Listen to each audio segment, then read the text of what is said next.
Good morning, and welcome back to America's Leaders from Coast to Coast, the 250th anniversary edition. Today is day 69 of the year, Tuesday, March 10th, 2026. I'm Stephen. And I'm Leah. We are heading out to the Pacific Northwest today, the great state of Washington. We are looking at District 2, which is an incredibly beautiful and economically vital region. It covers the coastline north of Seattle, straight up to the Canadian border, including Everett, Bellingham, and the San Juan Islands.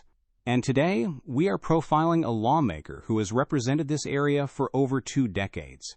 He holds one of the most powerful committee gavels in the entire minority. We are talking about Democrat Rick Larsen. Stephen, Representative Larsen is the absolute definition of an institutional heavyweight. He was born and raised in Arlington, Washington. His family has been in the region for over 100 years. He served on the Snohomish County Council before winning his congressional seat all the way back in the year 2000. And because he has been in Washington for so long, he has mastered the exact policy areas that keep his district running. In the 119th Congress, covering 2025 and 2026, he is the ranking member, the top Democrat, on the House Transportation and Infrastructure Committee. And that specific committee is arguably the most important assignment possible for WA02. Because think about what is actually inside this district. You have the massive Boeing manufacturing plant in Everett. It is the lifeblood of the local economy. As the top Democrat on transportation, Larsen is the guy holding the aviation industry accountable. He is the one demanding stricter FAA oversight and fighting to make sure American aerospace manufacturing remains safe and globally competitive. And it's not just the sky, it's the water. His district relies heavily on maritime trade, ferry systems, and coastal infrastructure. Right now, in early 2026, Larsen is leading the Democratic negotiations for WRDA, the Water Resources Development Act of 2026. This is massive, multi-billion-dollar legislation that funds the Army Corps of Engineers. Larsen is aggressively fighting to secure money to dredge the ports, protect the inland waterways, and restore the local salmon habitats that are vital to the Pacific Northwest's ecosystem and the local tribes. He is a true master of bipartisan infrastructure. But Stephen, we really need to look at what Rick Larsen has been doing over the last 2 weeks, because his early March 2026 agenda has been absolutely explosive. He is engaged in some massive clashes with the new Trump administration. Let's start with foreign policy. Just a few days ago, the administration launched massive military operations against targets in Iran. And Larsen was utterly furious.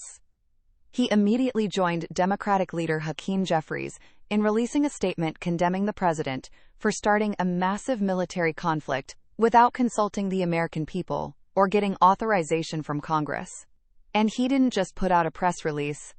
On March 6, 2026, just 4 days ago, Larsen officially voted yes on the War Powers Resolution to try and force an end to what he called a reckless war. He stated that working families in Washington want lower prices at the grocery store, not endless, unauthorized wars in the Middle East. And the very day before that, on March 5th, he launched a massive legislative strike on the domestic front. He and his colleagues officially reintroduced the Disclose Act. This is a massive, sweeping piece of anti-corruption legislation. Following the 2024 elections, where we saw nearly $2 billion of dark money flood the system, Larsen is demanding total transparency. The Disclose Act would legally force super PACs and secretive front groups to completely expose their top donors, and it would crack down on foreign actors trying to buy American elections. Also on March 5th, he took a huge stand regarding immigration and border enforcement. The Republican majority brought up a massive funding bill for the Department of Homeland Security, and Larsen boldly voted no. He released a statement explaining that the bill completely failed to establish any accountability or oversight for ICE. Larsen argued that federal immigration agents have been operating with a reckless enforcement agenda, and he refused to give the agency a blank check until strict reforms were put in place. He is not backing down an inch from these ideological fights. In late February 2026, he actively celebrated the Supreme Court's decision to strike down the president's new global tariffs. Larsen pointed out that Washington state is one of the most trade-dependent states in the country. From apples to airplanes, his district relies on global exports, and he argued those tariffs were just a massive tax on his constituents. But even in the middle of these massive national battles, he is still delivering the hyper-local goods. In December 2025, Washington state was hit by these absolutely devastating atmospheric rivers that caused massive flooding.